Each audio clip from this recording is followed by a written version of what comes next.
Hello, my dear friends. If you enjoy this story, please consider giving it a like and subscribing to the channel. Thank you for your support, and now let's begin. My name is Laura Bennett, I'm 42. And until last year I would have described my marriage as almost annoyingly successful. My husband Mark is 44 and manages logistics for a medical supply company in Raleigh, North Carolina. We had been married for 15 years. We had 2 teenagers, a comfortable house, decent jobs, friends we actually liked, and arguments so predictable I could sometimes skip directly to Mark's closing statement. He left cabinet doors open. I bought decorative pillows he claimed served no known human purpose. That was about as dangerous as things got. Nobody cheated. Nobody disappeared for weekends. Nobody secretly hated the other person. We still kissed goodbye in the morning, texted during the day, and usually went to bed at the same time. The problem was that somewhere along the way, our marriage had become extremely efficient. Even intimacy had acquired a schedule without either of us admitting there was a schedule. Saturday was particularly suspicious. Dinner. Maybe a movie. Kids disappeared upstairs. Mark would give me a certain look. I would give him the married woman equivalent of, "Fine, but I'm brushing my teeth first." Romantic stuff. One Saturday night, Mark kissed my neck while I was folding laundry. I laughed. "Seriously? What? You have a pattern."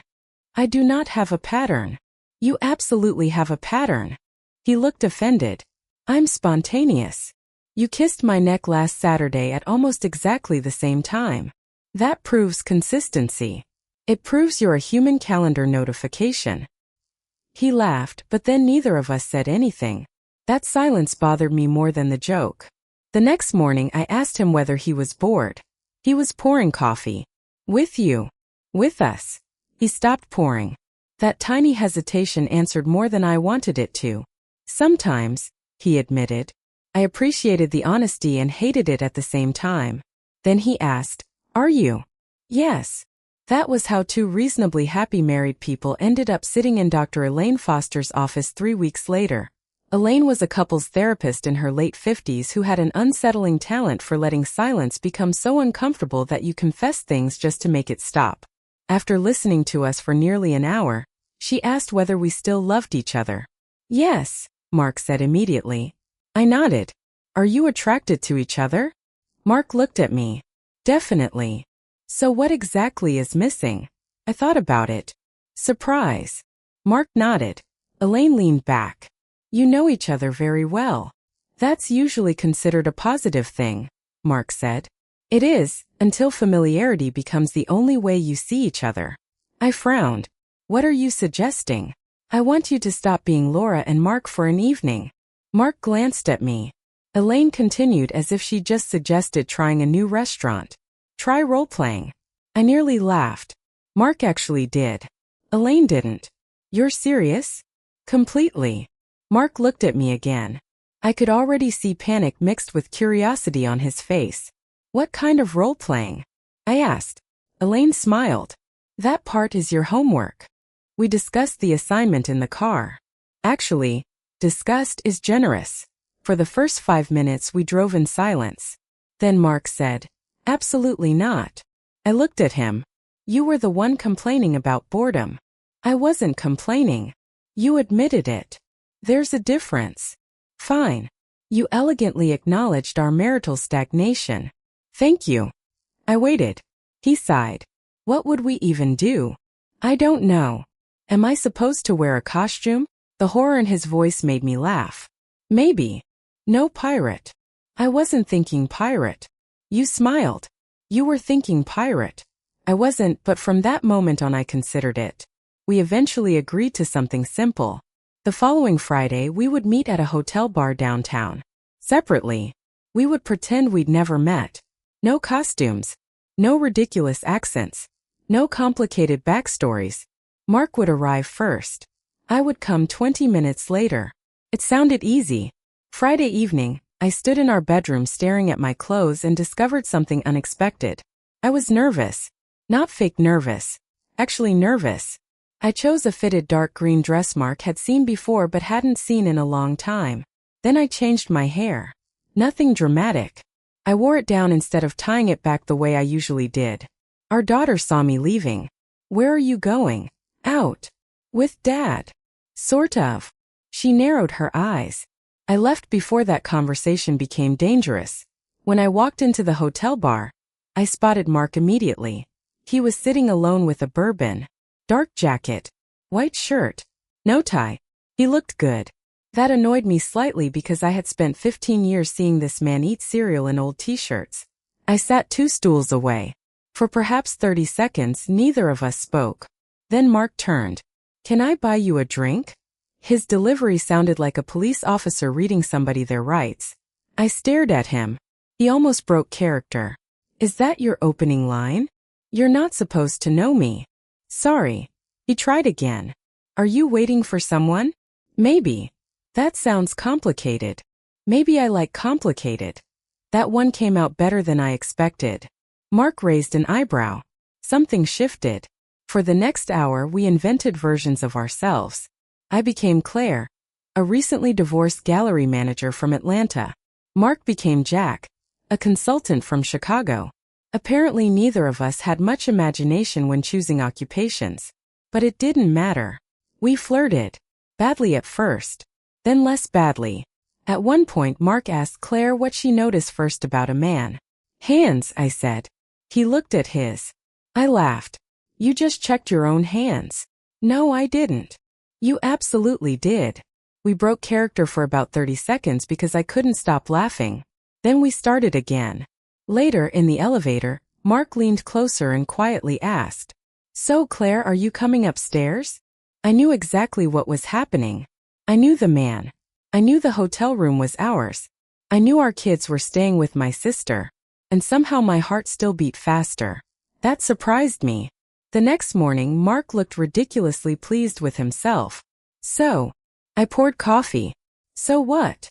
Did Jack do well? Jack talks too much. You invited him upstairs. Claire makes questionable decisions. He grinned. The first experiment had worked. That was probably why we became overconfident. Our second attempt was a disaster. This one was my idea. I wanted something more theatrical. Mark should come home as a stranger looking at the house because I was supposedly selling it. I would be the real estate agent. It sounded sexy in my head. In reality, Mark arrived at our front door carrying a briefcase he had borrowed from work. I opened the door. Mr. Harrison? Yes. I'm Vanessa. I extended my hand. Mark stared at me. What? Vanessa. That's my name. You don't look like a Vanessa. I dropped character immediately. What the hell does a Vanessa look like? I don't know. More Vanessa-ish. That clears it up. We tried again. I showed him around our own house while pretending he'd never seen it. This is the living room. Nice. The fireplace was recently renovated. I know. It cost me $4,000. Mark. Sorry. We reached the bedroom. This was obviously supposed to be the point where the game became more interesting. Instead, Mark inspected the ceiling. You know, we really should repaint in here. I stared at him. He looked at me. Then we both started laughing. That was the end of Vanessa and Mr. Harrison. They had lasted 11 minutes. At our next appointment, Elaine asked how the experiment was going. Mark said, We discovered my wife should never sell real estate. He kicked his shoe. I told Elaine about the hotel. Then I told her about the house disaster. She wasn't surprised. You don't need every fantasy to work. That would have been useful information before Vanessa humiliated herself. Elaine smiled. Failure is part of figuring out what creates excitement for you. Mark nodded thoughtfully. So we should keep experimenting. Yes. He looked far too enthusiastic now. Elaine noticed. With one condition. There it was. Neither of you agrees to something simply because the other person wants it. That mattered. Until then, we'd been treating the whole thing like a funny assignment. Afterward, we started talking more seriously. Not graphically. Just honestly. What embarrassed us? What intrigued us? What sounded exciting in theory but ridiculous in reality? I learned Mark liked situations where I behaved more confidently than usual. He liked seeing me walk into a room as though I owned it. That surprised me. I had assumed he wanted costumes or some elaborate fantasy. No, he said one night. I like you being different. Different how? Less responsible. I stared at him. I'm a mother with a mortgage. Exactly. Apparently my husband's fantasy was financial irresponsibility. Mine was different. I liked uncertainty. Not actual danger. Not losing control. I liked the small nervous feeling I'd had walking into that hotel bar.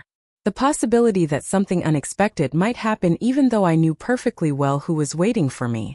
Once we understood that, the games got better. And considerably stranger. For our third experiment, Mark chose the setting. A restaurant we'd never visited. The rule was simple. We were having a first date after meeting online.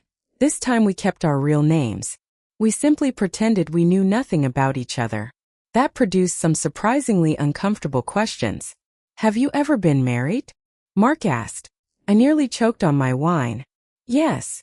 What happened? He left cabinet doors open. Mark stared at me. Bastard. I suffered terribly. What else? He snored. That is slander. You don't know him. Good point. It was silly. But halfway through dinner, something changed again. Mark asked what I wanted from a relationship. Normally I would have answered with a joke. Instead I thought about it. I want somebody who still looks at me. His expression changed. I look at you. Mark. Sorry. First date. I smiled. My imaginary ex-husband looked at me too. I mean really looks. Mark was quiet. Then he said, I think people stop looking when they believe they already know what they'll see. That didn't sound like roleplay anymore. Neither of us called it out. After dinner, we walked downtown holding hands like we'd actually just met. Felt ridiculous and sweet at the same time. That game stayed. We still do it occasionally. The fourth experiment did not. Mark bought a cowboy hat. I need to be very clear about this. I did not ask him to buy a cowboy hat. He appeared in the bedroom doorway wearing jeans, boots, a plaid shirt, and the hat. I looked up from my book. No. I haven't said anything yet. You don't need to. Laura. No. You agreed we would try things. I agreed to role-playing. I did not agree to whatever regional emergency is happening in this doorway. He removed the hat. You could at least give it 5 minutes. I gave it 3 seconds. They were enough. He started laughing. That destroyed whatever remained of the character. Later I tried the hat on. Mark looked at me for several seconds. Interesting. Don't. You look better in it. That is not saving your cowboy. The hat eventually migrated to the back of a closet. Our fifth attempt was mine. I told Mark to meet me at a cocktail lounge after work. He wasn't allowed to know who I would be. When he arrived, I was already there. Different dress. Red lipstick, which I almost never wore. Hairpin differently. I gave him a name he'd never heard before and an attitude he definitely had. I was direct. A little arrogant. I made him work for my attention. Mark loved it. I could tell almost immediately. And I discovered something too. I liked being that woman. Not because she was prettier than me. She wasn't. She simply didn't worry about whether everyone else was comfortable. At one point Mark leaned toward me and said quietly, You're enjoying this far too much. I smiled. You don't know me well enough to say that. He sat back. That was the first time I saw my husband genuinely lose his place in one of our games. I enjoyed that even more. The strange thing was that the role-playing began changing parts of our marriage that had nothing to do with the bedroom. Mark started flirting with me again. Not scheduled flirting. Not the Saturday night neck kiss. Random nonsense. A message while I was grocery shopping. The woman in aisle 7 is extremely attractive. I looked around before realizing what he was doing. I replied, She's married. His answer came immediately. Lucky bastard. Stupid? Absolutely. Did I smile beside the frozen vegetables like an idiot? Also yes. I changed too. I started buying clothes because I liked how I felt in them. Not because they were practical for work, errands, or somebody's school event. Sometimes I'd send Mark a picture before meeting him somewhere and give him instructions. Don't come over immediately. Wait 10 minutes. Pretend you haven't seen me. He complained. Then followed the instructions exactly. Not every experiment worked. One evening we tried pretending to be boss and employee. It lasted approximately 4 minutes. Mark couldn't stop using corporate phrases. We need to discuss your performance. Okay. There are concerns regarding productivity. Mark, this sounds like you're firing me. I'm building tension. You're building an HR complaint. That one died immediately. Another time I suggested we pretend we were having a secret affair. Mark liked the idea until we actually tried it. We met in a quiet bar outside town. I arrived separately. He was already waiting. For the first 15 minutes it worked. Then Mark looked uncomfortable. What? Nothing. You hate this. I don't hate it. You have your tax audit face. He sighed. It feels wrong. We're married. I know. That's literally the joke. I still don't like it. So we stopped. No argument. No attempt to convince him. That was probably one of the most useful things Elaine had taught us. A fantasy could sound interesting and still feel completely wrong once you stepped inside it. You didn't have to finish the performance just because you'd started. We ordered burgers instead. By dessert we were making jokes about our 4-minute affair. Do you think your husband suspects? Mark asked. He's not very bright. Sounds handsome though.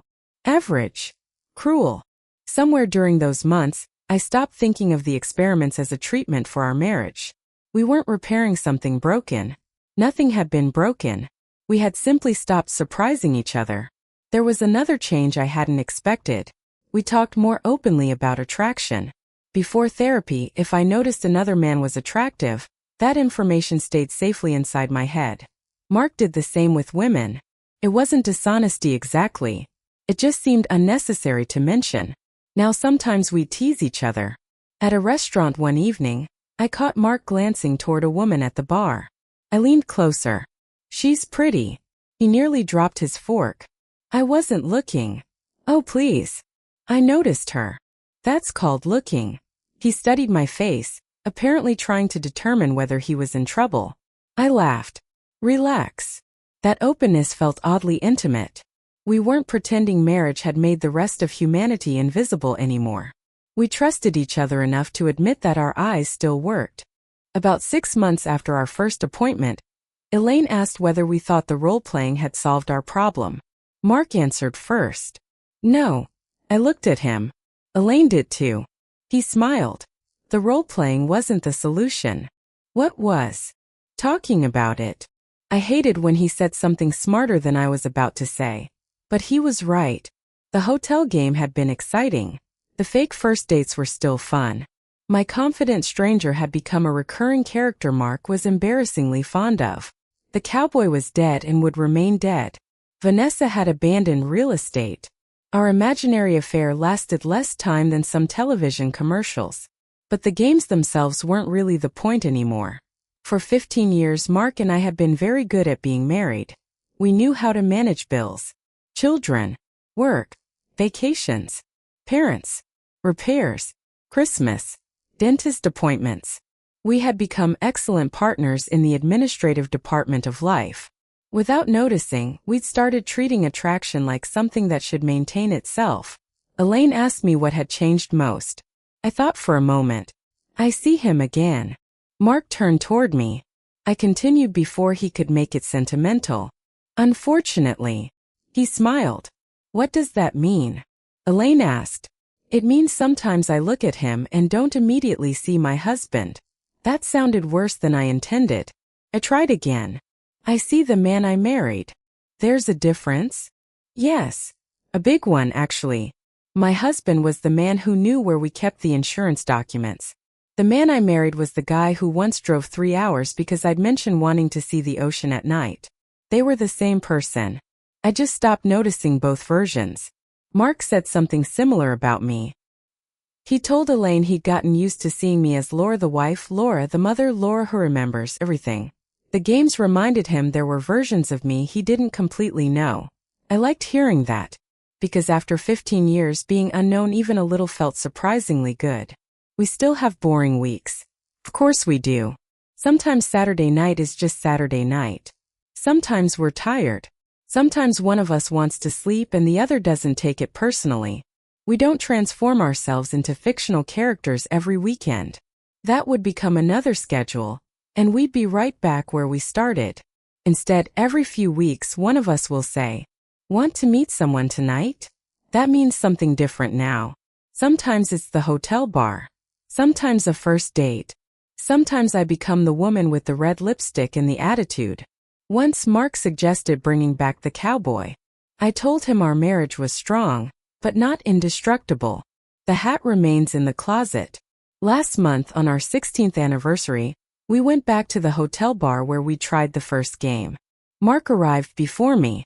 Same place. Same bourbon. I walked in wearing a blue dress. He watched me cross the room.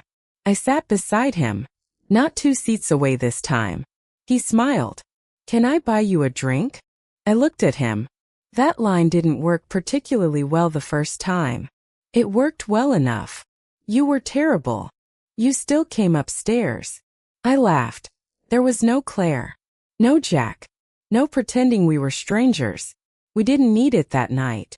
15 years of marriage hadn't made us boring people. We'd simply become too familiar with the versions of each other we saw every day. It took a therapist, several awkward evenings, one terrible cowboy hat, and a fake real estate agent to make us realize that. I used to think keeping a marriage exciting meant constantly finding new things to do. Now I think it's simpler than that. Sometimes you need to look at the person sitting across from you and remember that knowing somebody for 15 years doesn't mean you've reached the end of them. There are still things about Mark that surprise me. There are apparently still things about me that surprise him. And every now and then it's fun to walk into a room and pretend we haven't discovered them yet.